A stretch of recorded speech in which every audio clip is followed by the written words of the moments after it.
Friends, welcome back. Welcome to channel मैथाल्य।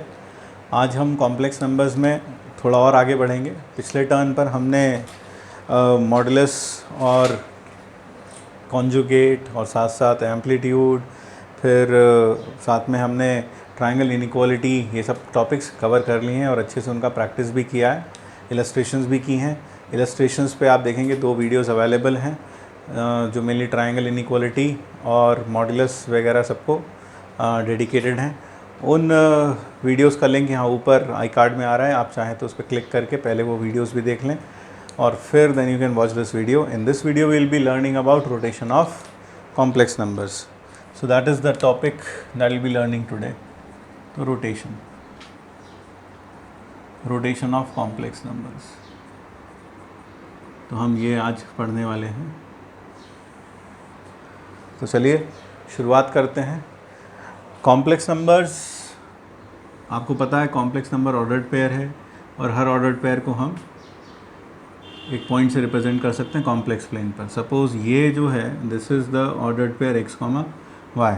तो अगर देखा जाए हर कॉम्प्लेक्स नंबर एक तरीके से किसी पॉइंट की पोजीशन को इंडिकेट करता है। It indicates the position of the point P on the complex plane which has the coordinates x comma Y. तो x कॉमा वाई उसके कोऑर्डिनेट्स हैं। अगर हम देखें तो हर कॉम्प्लेक्स नंबर में 2 चीज़ें हैं। एक तो डायरेक्शन क्या, ये एंगल थीटा, तो it has a direction and it has a magnitude as well. Magnitude is basically the length of OP. So every complex number is completely specified by mentioning 2 things. Number 1, the direction, which is measured in terms of theta, and number 2, the magnitude, which is measured in terms of the modulus of complex number.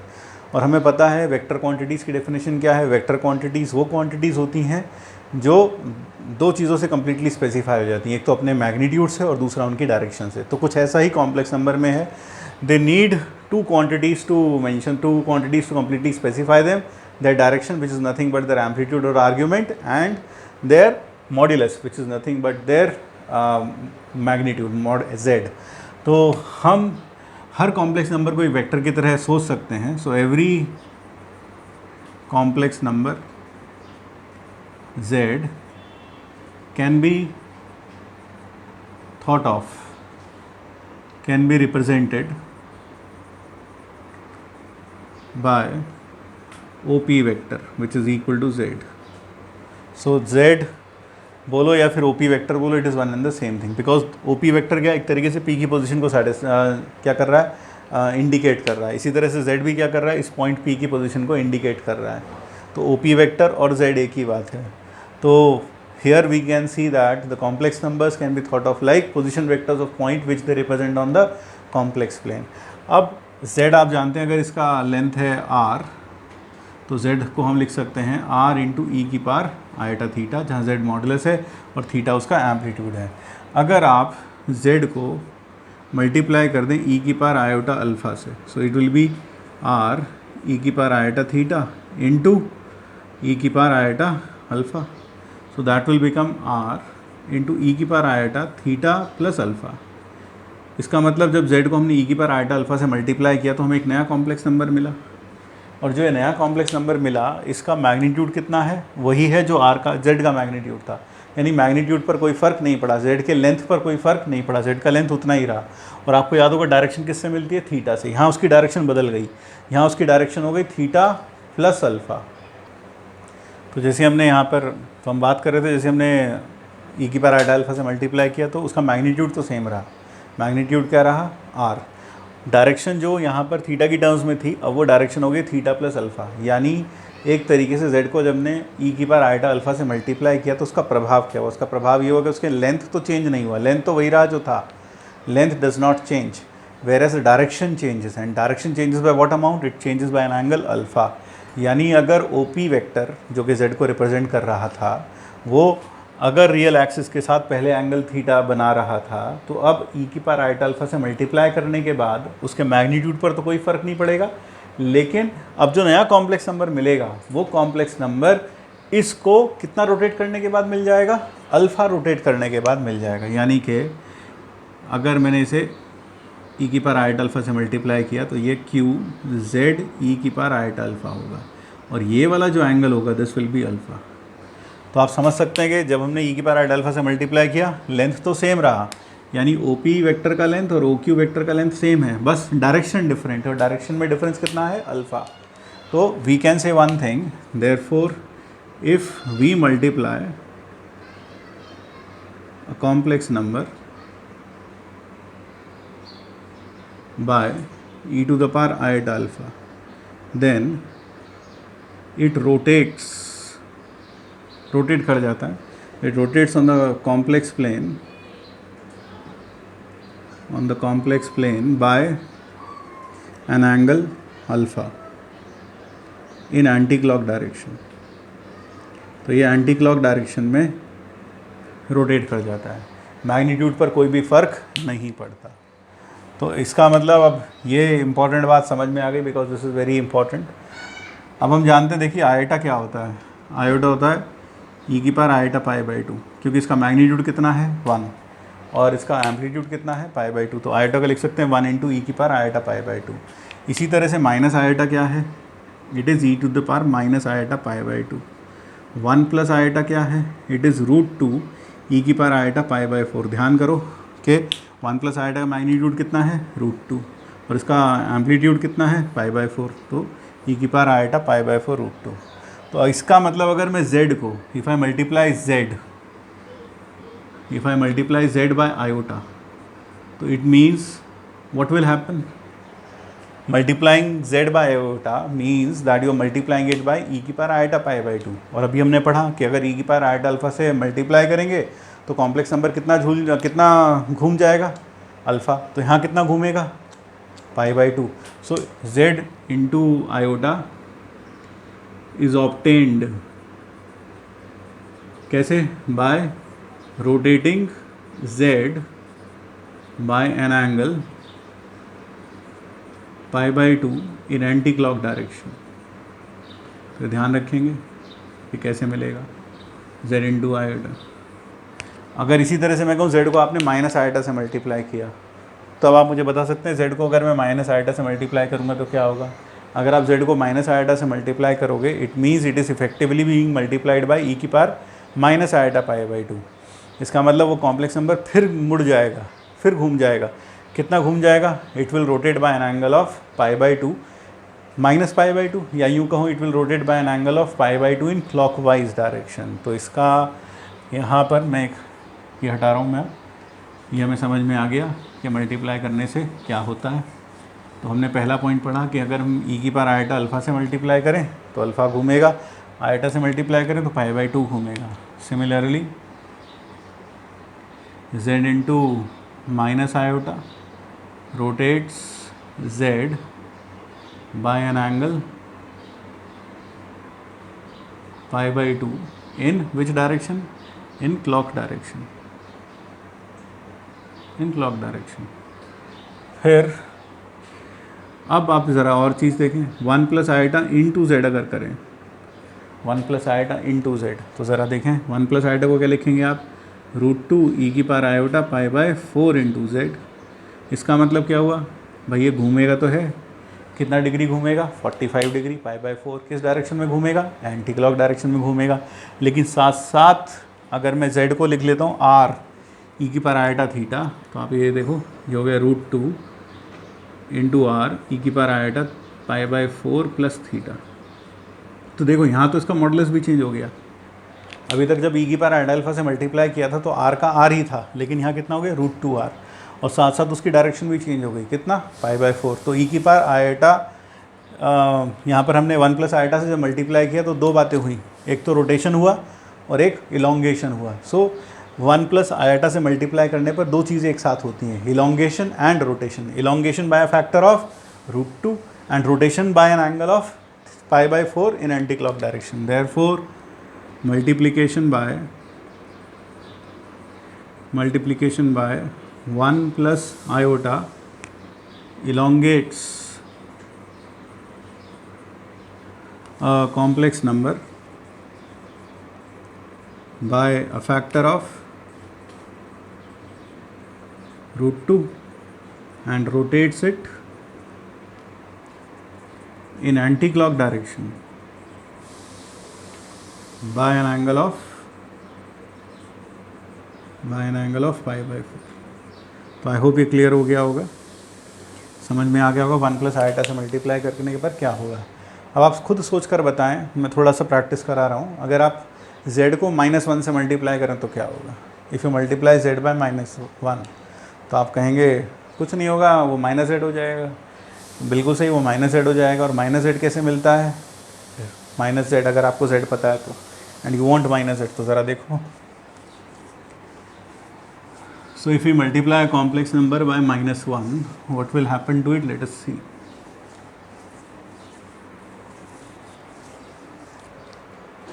So if this is, suppose I have z and I multiply it by -1, then z -1 क्या होता है? e की power iota पाई, क्योंकि -1 का amplitude कितना है? पाई, और modulus कितना है? 1। तो 1 इंटू ई की पावर आयोटा थीटा, थीटा हो गया -पाई, थीटा हो गया पाई, और modulus 1।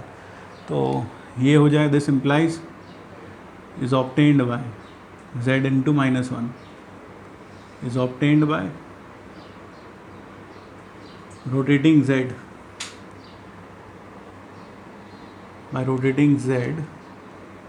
by an angle of phi in which direction? Anti-clock, in anti-clock direction। अब ज़रा समझें, सपोज ये हमारे पास z है, so this is z। तो अगर z x, y है तो यहाँ जो मिलेगा वो मिलेगा z into -1 which is nothing but -z। और ये देखो ये कितना रोटेट हो गया? पाई रोटेट हो गया। अगर ये थीटा था तो अब ये थीटा प्लस पाई हो गया। तो multiplication by -1, that is -z, and -z is obtained by rotating z by an angle of pi. या यूँ कह लो कि you can reflect z about origin. तो z को ओरिजिन के अबाउट रिफ्लेक्ट करेंगे तो क्या बन जाएगा? -x -y। तो ये था थोड़े मल्टीप्लिकेशंस करने पर क्या क्या होता है वो हमने देखा। पाई से आयोटा से मल्टीप्लाई करने पर क्या होगा, ठीक है? आयोटा से मल्टीप्लाई करके, फिर माइनस आयोटा से मल्टीप्लाई करके, -1 से मल्टीप्लाई करके, 1 प्लस आयोटा से मल्टीप्लाई करके। अब तुम खुद थोड़ा और सोचो, 1 माइनस आयोटा से मल्टीप्लाई करें तो क्या होगा? सोच लो। अगर if I multiply the complex number bye 1 minus iota, what will happen? 2 things will happen again. 1 minus iota का मॉडुलस कितना है? √2। और उसका एम्पलीट्यूड कितना है? कौन सी क्वाड्रेंट में है? It lies in the 4th quadrant. 4th quadrant में एम्पलीट्यूड कितना है? -π/4। तो इसका मतलब जब आप किसी कॉम्प्लेक्स नंबर z को मल्टीप्लाई करोगे किससे? 1 माइनस आयोटा से, तो वो एक तरीके से √2 इंटू ई की पावर -π/4 से मल्टीप्लाई हो रहा है। और इसको अगर मैं z को लिख दूँ r e की पावर आयोटा थीटा, तो क्या हुआ? √2r और e की power iota theta -π/4।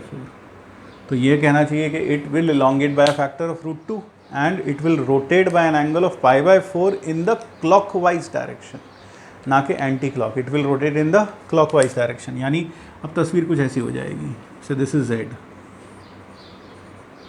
And so this is theta. तो ये हो जाएगा z, इसको ये थोड़ा और, z इंटू ई की power z into 1 minus iota. अगर इसका लेंथ है r तो इसका लेंथ होगा r√2। और ये वाला जो एंगल होगा, ये वाला आप देख रहे हैं, since it is π/4। This angle will be π/4 and this length will be r√2। और ये पूरा एंगल कितना था? थीटा। तो अब हमें रोटेशन अच्छे से समझ में आ गया कि रोटेशन का मतलब कुछ खास नहीं है, सिर्फ ई की पावर आयोटा अल्फ़ा से मल्टीप्लाई करना है। इसका मतलब अल्फ़ा डिग्री घुमाना है उस कॉम्प्लेक्स नंबर को कॉम्प्लेक्स प्लेन पर। और किस डायरेक्शन में? एंटी क्लॉक डायरेक्शन में, प्रोवाइडेड अल्फ़ा पॉजिटिव हो। ठीक है, ये क्लियर हो गया। अब बहुत इम्पॉर्टेंट बात, आंखें फाड़ के देखो स्क्रीन की तरफ, आंखें फाड़ के देखना। देखिए ये Z1 है, ये Z2 है। Suppose this angle is alpha. I want to write down Z, this is P, this is Q।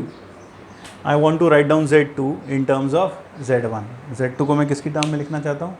Z1 की टर्म में लिखना चाहता हूँ। तो अगर मैं Z1 को मल्टीप्लाई कर दूँ ई की पावर आयटा अल्फा से, if I multiply z1 by e to the power iota alpha, what will happen? This will rotate by an angle of how much? Alpha in anti-clock direction. तो ये किसके साथ जाकर attach हो जाएगा? z2 के साथ. It will be collinear with z2. लेकिन क्या वो उसको पूरी तरीके से कवर करेगा? नहीं. क्यों? डिपेंड करता है कि z1 का जो मैग्नीट्यूड है वो z2 से छोटा है, बड़ा है या इक्वल है. अगर इक्वल है तो कवर कर लेगा, लेकिन अगर छोटा है तो it will B only say सिर्फ इस पार्ट पर आ जाएगा, इतने पार्ट पर z1 आके टिक जाएगा, इतने पार्ट पर z1 इंटू ई की पावर आयटा अल्फा यहाँ आके टिक जाएगा. बड़ा हुआ तो ऊपर तक चला जाएगा. लेकिन मुझे तो क्या करना है, मुझे z2 को लिखना है पूरा पूरा z1 की टर्म्स में. तो यानी अब हमने ई की पावर आयटा अल्फा से मल्टीप्लाई करके इसको रोटेट तो कर दिया. Now it is collinear with z2. If I divide this by mod z1, तो देखो ये क्या बन गया, z अपॉन मॉड z1. पहले तो ये सोच लो ये क्या बन गया, it is a unit vector. Unit vector क्यों? आपने z1 को z1 के मैग्नीट्यूड से डिवाइड कर दिया तो एक यूनिट वेक्टर बन गया. यानी कि आपको इसके अलोंग एक यूनिट वेक्टर मिल गया. मैं इसे z1 कैप कह देता हूँ फॉर द टाइम बिंग. एक z1 कैप मिल गया. और जैसे ही आपने z1 कैप को ई की पावर आयटा अल्फा से मल्टीप्लाई किया तो आपको यहाँ पर z2 कैप मिल जाएगा. आप समझ रहे हैं क्यों? ई की पावर आयटा अल्फा से जब z1 कैप को मल्टीप्लाई करेंगे, ये z1 कैप है, जब आप इसे ई की पावर आयटा अल्फा से मल्टीप्लाई करोगे तो क्या होगा, ये z1 कैप घूम जाएगा कितना, अल्फा, लेकिन लेंथ चेंज नहीं होगा. यानी पहले लेंथ 1 था तो अभी भी लेंथ कितना रहेगा, 1 ही रहेगा. तो z2 कैप लिख सकता हूँ क्योंकि ये z2 के अलॉन्ग है और उसका लेंथ कितना है, 1. तो this is z2 cap. So how will you right down z2? So z2 will be this into magnitude of z2.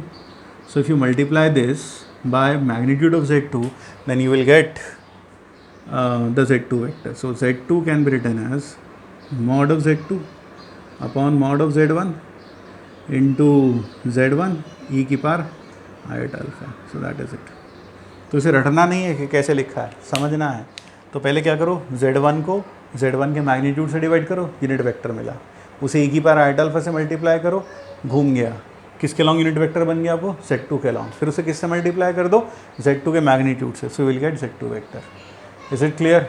ये क्लियर हो गया ना बिल्कुल अच्छे से. चलिए, तो ये इंपॉर्टेंट बात हो गई यहाँ पर. अब यहाँ से मैं एक चीज़ और भी कह सकता हूँ कि z2 upon z1 is equal to mod of z2 upon z1 into e की पावर आयटा अल्फा. तो देखो ये कॉम्प्लेक्स नंबर है z2 अपॉन z1, ये उसका मैग्नीट्यूड और ये उसका एम्पलीट्यूड अल्फ़ा. और अल्फ़ा कौन सा एंगल है, ये. तो अगर मैं एम्पलीट्यूड ऑफ या argument of z2 upon z1 देखूँ तो वो कितना आ जाएगा, अल्फ़ा. इसका मतलब अगर दो कॉम्प्लेक्स नंबर है z1 और z2 तो वो ओरिजिन पर कितना एंगल सबटेंड करेंगे, that will be obtained by the argument of z2 upon z1. That is how. और आप इसे कैसे याद रख सकते हैं कि argument of z2 minus 0 upon z1 minus 0 equal to alpha. So that is the angle subtended by z1 and z2 at origin. और ये देखो इसमें सबसे बड़ा कन्फ्यूजन क्या होगा आपको वो बता देता हूँ. सबसे बड़ा कन्फ्यूजन होगा सर z1 ऊपर आएगा कि z2 ऊपर आएगा, दोनों में से पता कौन सा चलेगा, कौन ऊपर आएगा कौन नीचे आएगा. तो एक चीज़ याद रखें, जो एंटी क्लॉक घूमेगा, एंटी क्लॉक कौन घूमेगा, z1 घूमेगा z2 से कंसाइड करने के लिए. That will be in the denominator, वो डिनोमिनेटर में आएगा.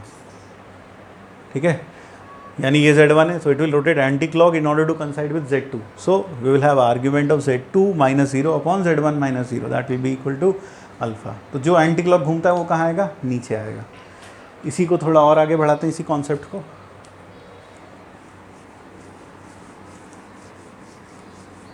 तो देखें, suppose I have a complex number z1. So this is z1, this is z0 and this is z2 and suppose this angle is alpha. ठीक है, ये angle alpha है. मैं इसको कह देता हूँ P या A, इसको P, इसको Q, और ये हमारा कॉम्प्लेक्स प्लेन में कहीं पर भी है ये. तो what is AP vector? A P vector will be Z1 minus Z0. क्यों? ए पी वैक्टर का मतलब vector from A to P, that is equal to position vector of P minus position vector of A. वो कैसे? वो आप ऐसे भी समझ सकते हैं ट्राइंगल लॉ से. देखो मान लीजिए तुम्हारे पास में दो पॉइंट हैं, एक पॉइंट है P और एक पॉइंट है A. ये वेक्टर है A वेक्टर, ये मान लो Z1 वेक्टर है, और ये तो है Z1 वेक्टर है, और ये Z0 वेक्टर है. और मुझे क्या चाहिए? ये वाला वेक्टर चाहिए A से P. A से P तो कैसे मिलेगा ट्राइंगल लॉ से? देखो it will be O A vector plus A P vector is equal to O P vector. और ओ ए वेक्टर कितना है? Z0 plus A P vector जो चाहिए is equal to O P vector Z1. So A P vector कितना हो गया? Z1 minus Z0. तो ध्यान रखें, अगर मुझे ए पी वेक्टर चाहिए तो position vector of P minus position vector of A करना पड़ेगा, तो ए पी वेक्टर आ जाएगा. तो ए पी वेक्टर मिल गया. इसी तरह से अगर ए क्यू वेक्टर चाहिए तो कैसे मिलेगा? A Q vector will be Z2 minus Z0. Q का पोजीशन वेक्टर माइनस A का पोजीशन वेक्टर. क्लियर हुआ? अब ए क्यू के ए पी के अलॉन्ग यूनिट वेक्टर क्या होगा? ए पी के along unit vector it will be Z1 minus Z0 upon mod of Z1 minus Z0. This is the unit vector along A P. और अगर मैं इसको multiply कर दूँ ई की पावर आयट अल्फा से, सो that will B unit vector along A Q. समझ सकते हो? और अगर मैं इसे मल्टीप्लाई कर दूँ mod of Z2 minus Z0 से, सो that will be nothing but the entire A Q vector which is Z2 minus Z0. तो देखो ये रटना नहीं है, समझना है. रटा तो वैसे भी नहीं जा सकता. रटने का जो हिम्मत है वो तो सिर्फ 3 इडियट के चतुर में ही हो सकती है, साइलेंसर में. बाकी हम में से किसी में औकात नहीं किसे रट लें या हम याद कर लेंगे दूबे जी. फिर वहाँ अलग अलग तरीके के चमत्कार होंगे एग्जाम में. तो इसे रट्टा नहीं मारें, समझें. क्या किया आपने? Z1 माइनस Z0 के अलॉन्ग यूनिट वेक्टर लिख लिया, ये लिख लिया. ई की पावर आयट अल्फा से मल्टीप्लाई किया, रोटेट कर गया. रोटेट कर गया तो इसे Z2 माइनस Z0 के मॉडुलस से मल्टीप्लाई किया तो Z2 माइनस Z0 मिल गया. So that is how you can write Z2 minus Z0. फिर से Z2 minus Z0 upon Z1 minus Z0 is equal to, I can write this as Z2 minus Z0 upon Z1 minus Z0 e की power आयट alpha. अब फिर से देखो, ये complex number, ये उसका मॉडुलस, और ये जो अल्फ़ा है ये उसका आर्ग्यूमेंट है. लेकिन अल्फ़ा ये वाला एंगल भी है. तो अगर मुझे चाहिए angle P A Q, that is the angle subtended by Z1 and Z2 at Z0. जो अभी तक पढ़ा था पिछले वाले में 5 मिनट पहले, वो क्या था? Angle subtended by Z1 and Z2 at origin. लेकिन यहाँ, और उसका क्या तरीका था? Argument of Z2 minus 0 upon Z1 minus 0 is equal to alpha. ठीक है ना? और जो एंटी क्लॉक घुमा था वो कहाँ आया था? नीचे. तो अगर मैं यहाँ पर देखूँ एंगल पी ए क्यू जो कि किसके बराबर है? अल्फ़ा के बराबर है. वो इक्वल होगा आर्ग्यूमेंट ऑफ, देखो गौर से क्या होगा, Z2 minus Z0 upon Z1 minus Z0. और इसकी तस्वीर बिल्कुल उससे मिला लो जो अभी हमने ओरिजिन वाला लिखा था. तो ये हो गया. देखो आराम से यहाँ पर भी देखो, जो नीचे है वो कौन सा नीचे आया? Z1 minus Z0. ये एंटी क्लॉक घूमेगा ताकि Z2 से कंसाइड कर जाए. तो एक चीज़ ध्यान रखें, जो एंटी क्लॉक घूमता है उसको हम कहाँ रखेंगे? नीचे रखेंगे, Z1 माइनस Z0. और जिस पर घूमकर वो कंसाइड करेगा that will be on the top, Z2 minus Z0. Clear? तो देखो इस चीज़ का थोड़ा सा प्रैक्टिस करता है.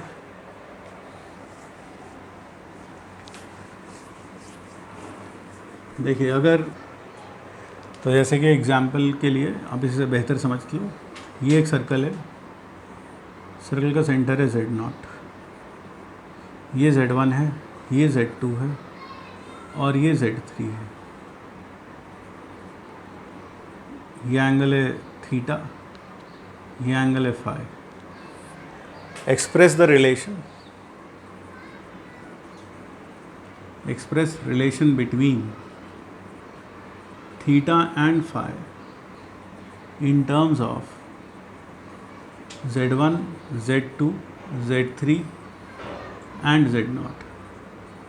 ये करना है हमें. इस रिलेशन को एक्सप्रेस करना है in the terms of Z1, Z2, Z3 and Z0. तो आप बच्चा जानता है, 10th क्लास में पढ़ा था कि ये होगा 2 phi.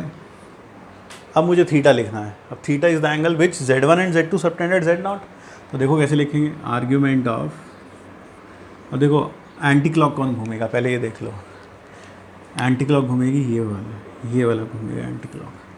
तो यानी नीचे क्या लिखूँ, ये वेक्टर और ये वेक्टर, तो Z1 माइनस Z0 जो रोटेटिंग पॉइंट है, जो पिवट है, जो हिंज है, जिसके अबाउट रोटेशन हो रहा है, दैट विल बी सब्ट्रैक्टेड। तो Z1 माइनस Z0 और ऊपर क्या आएगा Z2 माइनस Z0। ये क्या हो गया theta.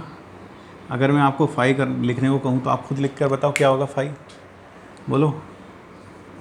Will be argument of कौन एंटी क्लॉक रोटेट करेगा, Z3 Z1 minus Z3, it will rotate anti-clock, this will rotate anti, and this will be Z2 minus Z3. So this implies the relation between them is argument of Z2 minus Z0 upon Z1 minus Z0 is equal to 2 times argument of Z2 minus Z3 upon Z1 minus Z3.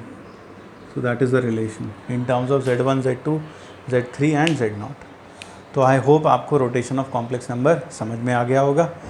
अब इस video के आखिर में I will give you a link of the remaining lectures of complex numbers. तो आप उस link पर click कर सकते हैं और बचे हुए जितने भी लेक्चर्स हैं पुराने, अगर आपने मिस कर दिए हैं तो आप वो देख सकते हैं अच्छे से। सारे लेक्चर्स उस प्लेलिस्ट में अवेलेबल हैं। मोर ओवर चैनल पर भी प्लेलिस्ट अवेलेबल है, right on the home page only.